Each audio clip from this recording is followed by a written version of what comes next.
to the Platformers. I'm Shani Kazaz, and I'm super excited to be here today and host Yishai. Hi, Yishai. Hey, How are how you you? doing? So Yishai is coming from HiBob. He's the director of DevOps, and he has a super interesting use case. So Yishai, the stage is yours. Thanks a lot. Thanks a lot for having me. Let me share my screen. Okay. So, hey everyone. Thank you so much for being here and taking the time. My name is Yishai Halpert. I'm the director of DevOps at HiBob, and I'm really excited to show you what we've been working on. So, for a bit of a context, HiBob is a fast-growing HR tech company with over 1,300 employees. Bob is a modern HR platform used by thousands of companies around the world to manage their people and culture. So today I will present how we've transformed the way we approach DevOps and SRE by integrating AI into our core platform engineering workflows. So we call it our cognitive edge. It's about making our systems and tools more intelligent. It's helping our teams to work more efficiently, reduce frictions, and make better decisions faster. So it isn't just about saving time and automations. It's changing how we think about developer experience, reliability, and incident management. In the next slide, I will walk you through what we actually built, why we did it, and how agentic AI is helping us to solve real problems in real-world scenarios.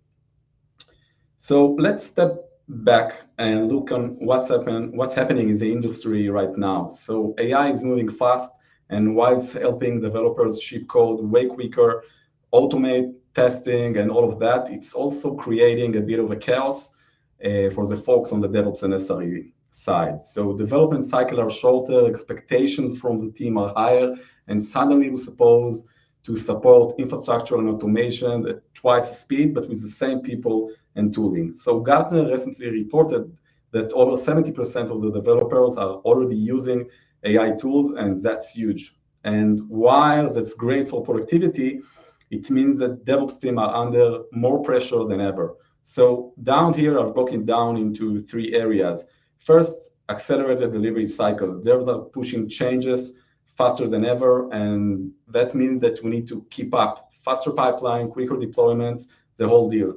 And then increased toil and stress. When you're constantly trying to catch up, you end up doing more repetitive tasks, more firefighting, and that takes a toll on reliability and morale also.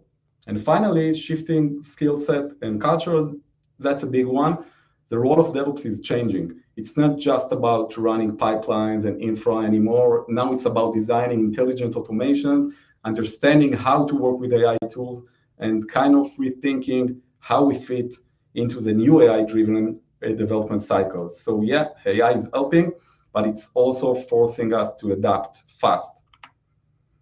So one of the big questions that came up after we built all the foundational stuff like Terraform, GitOps, ephemeral environments, etc., was now that we have all the engines ready, are we ready to start layering the automation on top of them?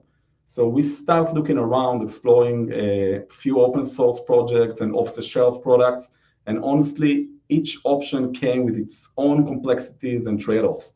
So eventually we said, all right, let's just build something ourselves and see what's happened. That's how we kicked off our first experiment through a hackathon project. We call it the Build Day in HiBob, and that's where our first agent, HiBobs, was born.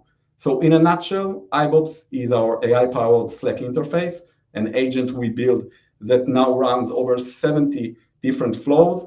We've integrated over time. The mission was super clear from day one: automate everything we do and automate every request that we're getting from our developers. So the flow is pretty straightforward. The user sends a request to HiBobs, asking it to perform a task. The request goes to our Python backend, where the actual processing happens.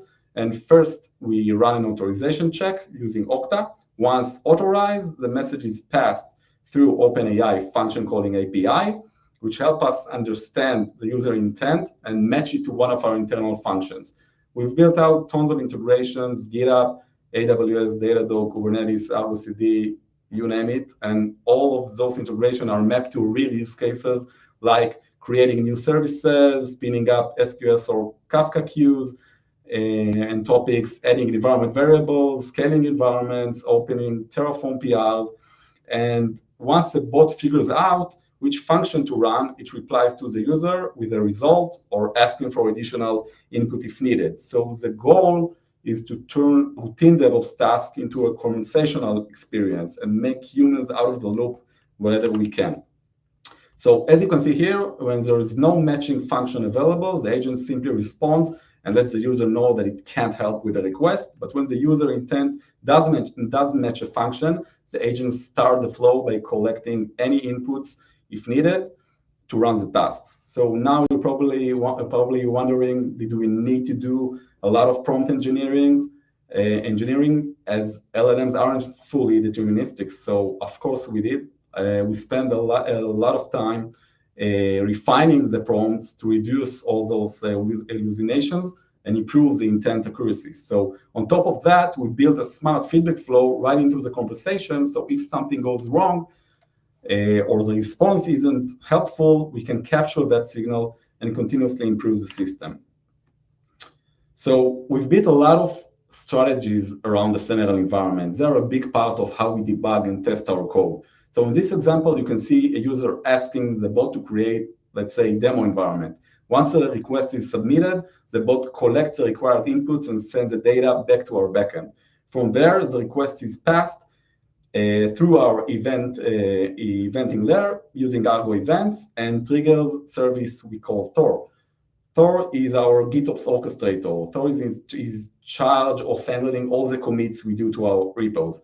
So it commits the app manifest, it sets up the infrastructure dependencies, in our case, it's cosplay, and runs a health check to make sure everything came up cleanly. So once the environment is ready, the user gets notification in Slack, and that's it. We're getting a full environment created on demand just through a simple conversation.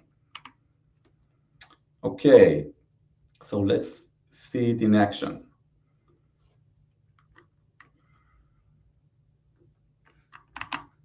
Let's ask it to create environment variable in the dev environment with the key platformers and the value 1 for the doc service. Of course, we can construct it in other ways if we want. Let's wait a second. Yishai, can you zoom in a bit? Yeah. Okay. Perfect. Let's give it a few seconds.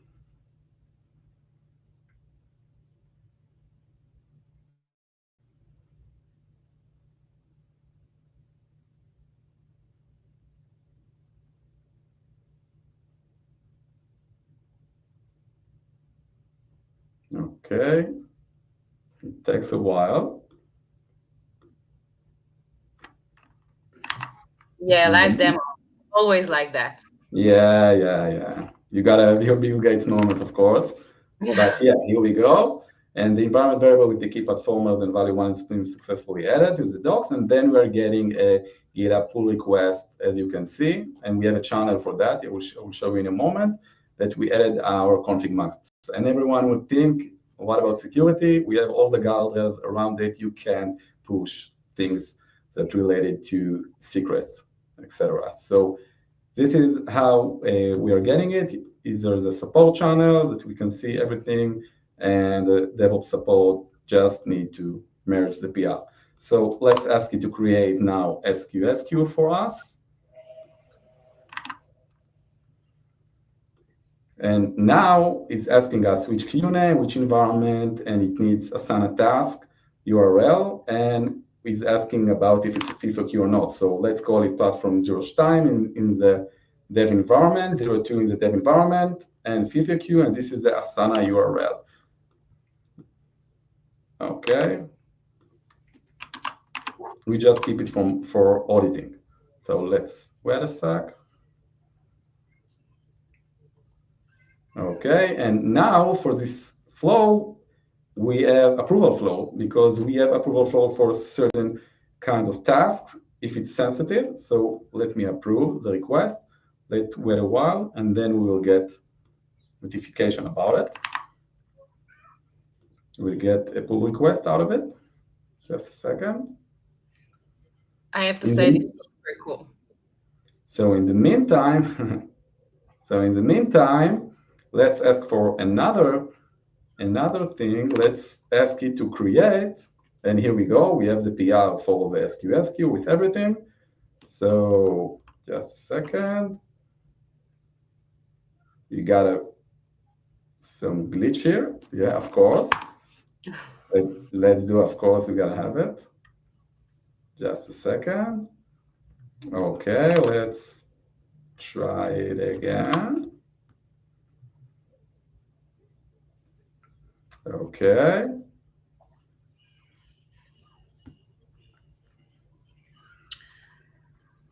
So So Yishai, in here, the yeah. meanwhile, why did Mhm. you choose Slack? Because when we try to understand if we want to go to a full-blown IDP using UI, we thought that it's a little bit, let's say, old-fashioned. Yeah, like to create here, you can see the environment that we spinned up, by the way. And we thought that, like, why we want to use UI, because we didn't want our developers to have like marketplace. When we started the project, we saw that we can get everything inside Slack, including like everything, and you will see the knowledge base and everything else that people can ask questions, get it directly into Slack without need to go through a lot of workflows and a lot of like fixed, let's say, steps that you have when running in UI. So that's the reason why we chose the Slack as our interface. So here we'll give it a while to run, and I will show you the environment we created very soon. So now we'll talk about our next agent. Our next agent, we call it Sentinel. It was built by our SRE team. Like same as HiBob's, Sentinel is built to mitigate MTTR, mean time to resolve incidents, multiple data sources in one place, and we break the knowledge silos as we scale our company, and you will see it, and to automate all the manual analysis steps that we have for every incident. So as you can see in the slides, those are the core flows that are part of the agent flow. That includes 3 internal apps and external integration. We have Gatekeeper, Consumer, and Sentinel agent itself. So we will dig deeper about those services and flows pretty soon. So let's jump into a latency incident and see how the agent steps in to help. So let me open it up. Okay, so here you can see that the first message we are getting is about thread dumps. And so we can see when the incident was started, we can see the time range, and also we are getting all the thread dumps that was attached to the case. So let me just go back. So after that, after we are getting the initial response from the bot, let me show it to you. We are getting, I forgot about it. we are getting the summary of the incident. It's including all the metadata. And as you can see in this specific case, we see a lot of HTTP requests that got stuck, and that's why we're getting timeouts. So it's common for latency incidents, and it's not the root cause. So let's continue with the investigation as we will do. Can you just zoom in a bit to this Yeah, screen? sorry. Yeah. So basically it's common for as I said, it's common for latency incidents. And if we will continue with the investigation, like the natural question is to understand what have changed in our applications. So let's ask the agents something like, just a second. Let's ask it what you can do to help me out to understand what is happening, what you're capable of. And here you can see that is reaction. Let's give it a second. Like the emoji. Yeah, the reaction of the emoji. And we can see here what the agent can do for us. So we can see all its capabilities. So it can, right now, it can analyze thread dumps. We can use Datadog for logging investigation, feature toggles. We can see all the activity tracking around the migrations, and we can, of course, see historical incidents in our knowledge base, and we will see this flow pretty soon. So, if we will go back, I will show you how it works. So when we are asking about incident logs, like as we saw, feature toggles or migration, our bot will construct an internal query with the data, including the timestamp. In our case, it's 2 hours before the incident that we got from the user. We will use this query to access Datadog Logs API and search for the specific logs. If we ask about feature toggles or migrations, it will filter out the toggle name, who opened it, and the timestamp. So we compile all this data all together and analyze it using Claude and reply to the channel. So we'll go back to the channel.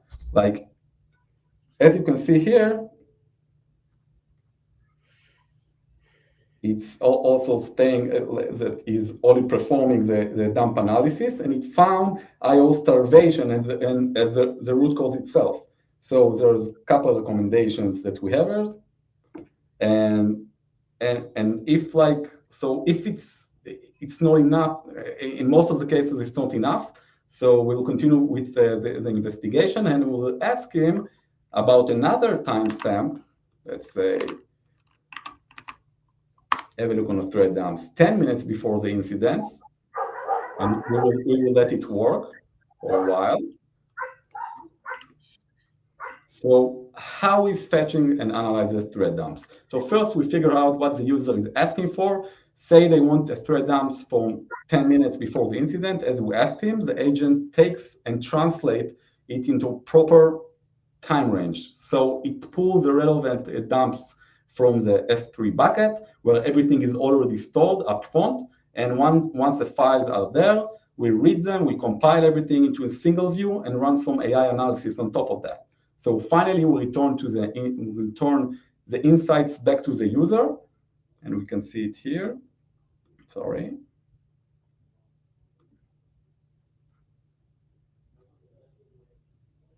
You can see it here. And as we saw, we have like all the thread dumps. If you want, you can just download the files, and if not, you can just see the analysis that it has for the specific flow in the bot. So if we will go, okay, so let's talk about the historical incidents and how it works. So just a second. Let's ask it, first of all. Sorry for that. Let's ask the bot. Let's ask him first. Did you have any incidents like this in the past? Let's let it work for a while, and I will explain how it works.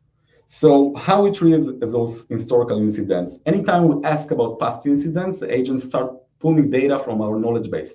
Like with any other tool, the first step is understanding the user question, and then before hitting the knowledge base itself, it builds the right context for the search.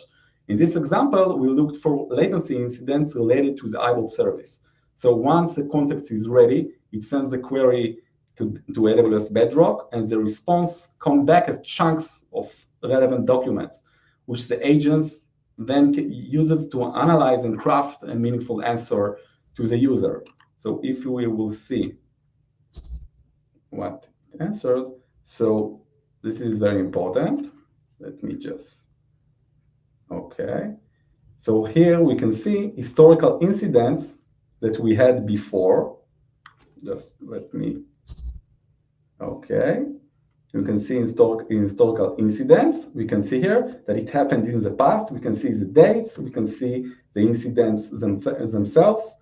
And we can see the root cause hypothesis about it. Like, it suggests that we have some infrastructure issue rather than application code. And it has some out of the box, let's say, immediate actions.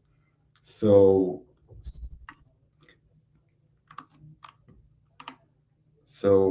let me just go back. People are waving at the office. Okay. So let's deep dive a little bit more. So we saw our new incident flow. On our automated flow, the new incident is generated when a Datadog monitor triggers. Like first, we have the gatekeeper service who listens to the Datadog monitors and triggers incident with enriched data for later use. This service is also taking care of our alert deduplication mechanism. So after this process, gatekeeper will trigger PagerDuty. This way, we invoke the incident responder to act. And PagerDuty will next inform the dispatcher, another internal service that will orchestrate some incident actions like opening the incident on Datadog, controlling the incident channel notifications, and informing both of our apps, Sentinel and consumer, that a new incident has started. So how we build a knowledge base. When a new incident starts, our application gets notified and begin collecting everything it needs. Throughout the incident lifecycle, it continuously gathers relevant information. It includes metadata from Datadog and PagerDuty. It includes logs and stack traces, the Slack conversation that was tied to the incident, and RCA reports when they are available, which is a lot, like really important. And we are also working on getting the Zoom call transcription, because sometimes in the Zoom call, you're getting the actual root cause of the incident. Once the incident is resolved, all the data gets bundled into a single file and we upload it to an S3 bucket. Everything is being done automatically. So that bucket is connected to a data source, to a Bedrock knowledge base, which processes the content. And what really matters here is the quality of the data, and we are working tirelessly to make sure that the quality is very good. So when the data is rich and accurate, the agent can do much more better job investigating those future incidents. So under the hood, Sentinel uses Claude Sonnet 4. It's our main model through the Bedrock models, but also have access, of course, to smaller models for simple internal operations. The agent is aware of its tools and stores the conversation history and context, of course. So it's capable of helping during long-running incidents as well.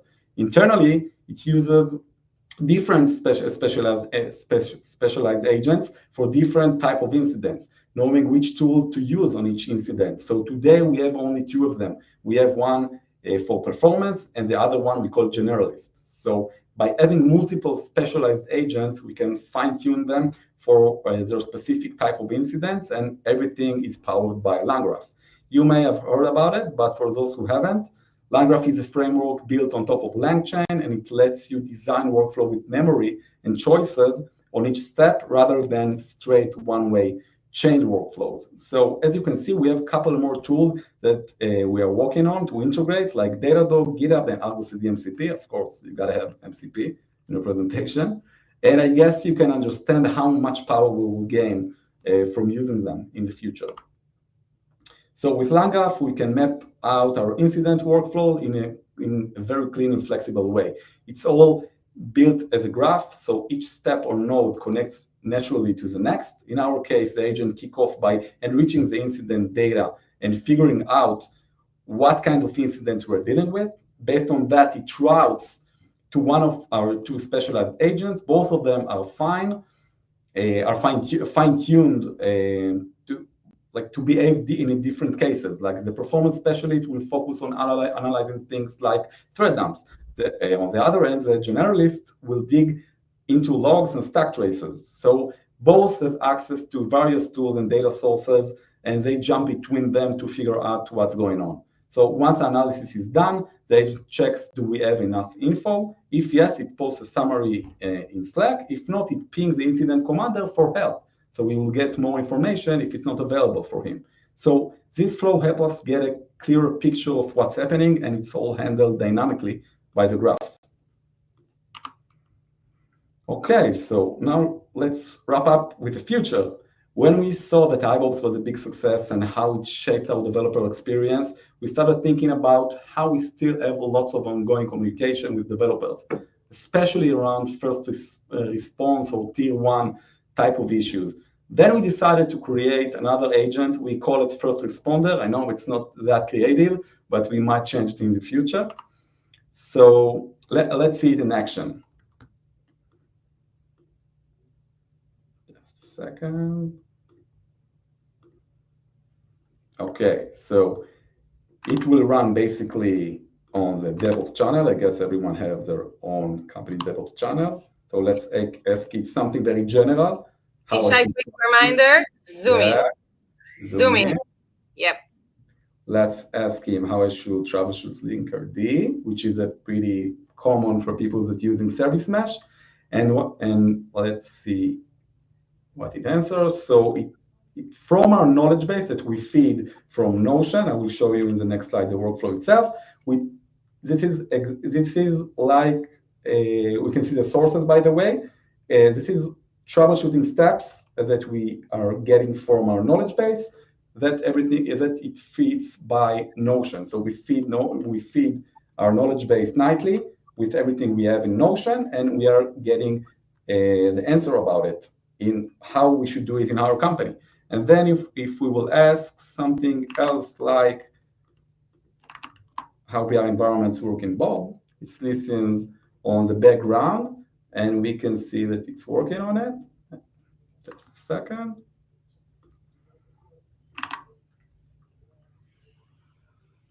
And we can see exactly how PR environments are controlled in Bob, using labels, using debugging flows that we have, and we can see the general flow.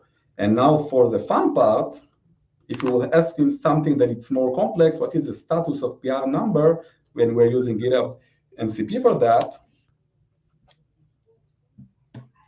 we will wait. The responder will check. And with GitHub MCP, we can see that we have workflow, and everyone knows that basically most of the time developers complain about failing jobs, and we can see here that indeed we have failed jobs. And it says that it created that we have that he saw that we actually have a problem in this specific PR, and it asks us if we want to fix the PR and escalate it. So let's say yes.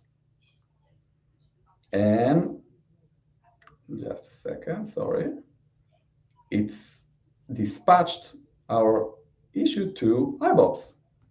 Okay, sorry. Let's wait a second. Okay, so it creates a PR environment and reruns the GitHub workflow. So HiBob have function to recreate the PR environment. And then this is how we dispatched the actions from the responder to HiBob, which is our orchestrator that we started with. So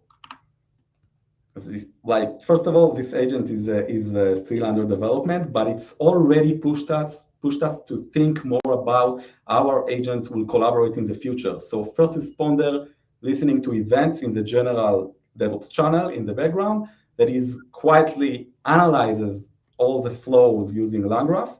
It's connected to tools like GitHub MCP, which I just showed, and another one that hooks into our Bedrock knowledge base. Everything is fed from, as I said, through our Notion content. We have guides, technical docs, procedures, and more. And when it sees a chance to help, it jumps to the thread. It's not going to answer about anything people ask in the channel, only on things that it can work with. So if it's a knowledge question, it will query Bedrock. If it's an action request, it might hand it off to HiBob, as we saw, depending on the task. So to make this all work, we use Google's A2A protocol, and it streamlines how agent talk and handle all the authentication securely and keeps things consistent. And for real-time event-driven messaging that we have between our agent, we use NATS on Kubernetes. It's fast, lightweight, and pairs well with A2A.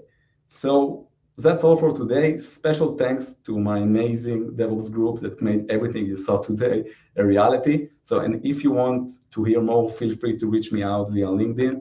And thanks a lot for your time. Amazing, Yishai. Thank you very much. It was super interesting.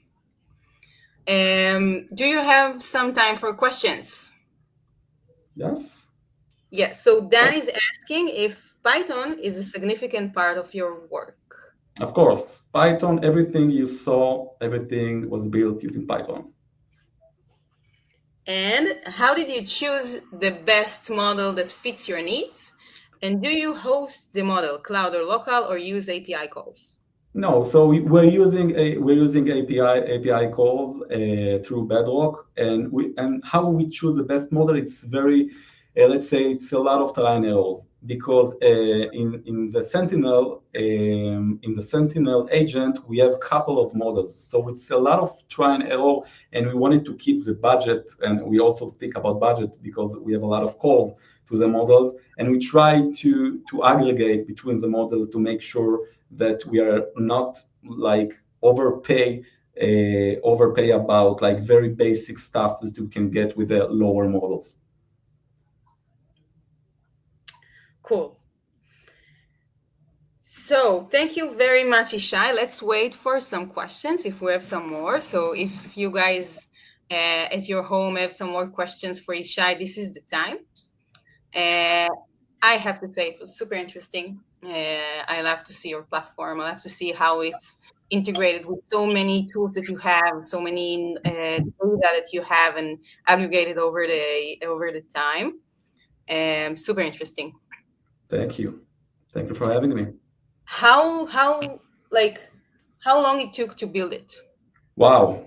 So I think it's a journey. It's a 2 years journey. It started when we finished all the work about all our engines, and then I think we evolved with the technology because we thought about off the shelf product, and then we thought about let's say open source projects, and then function calling just evolved, and then we decided, okay, let's do it ourselves. So it's a 2 years journey, and it's keep up, and we keep feed it all the time, and we have tons of use cases. It's like a mind blowing journey. Nice. Yeah. Dan is asking, what is the me and David asked the same question, how much time it took to develop it. And Dan is asking, what is the most important skills for a DevOps engineer in this era? Wow. Interesting question. Yeah, it's an interesting question, but I think that the important skill is, first of all, for me, okay, I'm good. First of all, that to know that everything is possible. You can do everything. You can do everything with AI. This is something that I'm preaching all the time to everyone, and I think that the world is in our end. I know it sounds like cliche, but it's not, because when you know how to work with AI, you know how to work with Cursor, you know how to work with Claude. I think that you can achieve everything, and yes, also things that are running in production. But this is the most important skill, just to know how to navigate between all the AI tools that you have. Cool.